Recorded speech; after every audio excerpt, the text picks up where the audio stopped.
বিহামদিহি সুবহানাল্লাহ। এত ফজিলত, এত বরকত।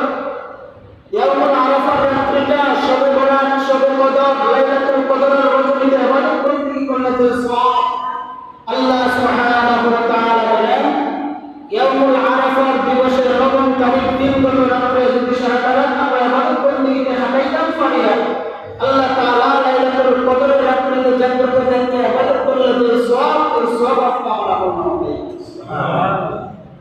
তো সুতরাং জিলহজ মাস এটা হচ্ছে গুনাহ মাফের মাস, আল্লাহর রেজামন্দি হাসিল করার মাস, সাওমের মাস, কুরবানির মাস, আত্মসংযমের মাস।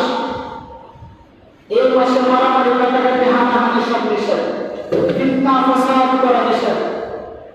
আল্লাহর পয়গম্বর রাহমাতুল লিল আলামিন মুহাম্মদুর রাসূলুল্লাহ সাল্লাল্লাহু আলাইহি ওয়াসাল্লামের জলিলুল কদর সাহাবী আব্দুল্লাহ ইবনে মাসউদ রাদিয়াল্লাহু তাআলা তিনি বর্ণনা করেন যে আরাফাত দিবস ফজরের পর থেকে আইয়ামে তাশরিক শুরু, 13 তারিখ জিলহজ মাসের আসর পর্যন্ত এই বেজুরা দিনগুলো আমরা তাকবীর পাঠ করব, তাশরিক পাঠ করব।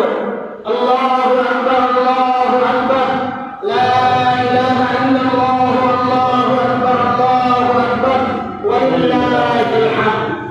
প্রতি ফরজ নামাজের পরে ডান থেকে বাম দিকে সালাম ফিরানোর পরে আমরা পুরুষ এবং মহিলা সবাই, বাইরের পুরুষ এবং মহিলা সবাই আমরা এই তাকবীরগুলো পাঠ করব।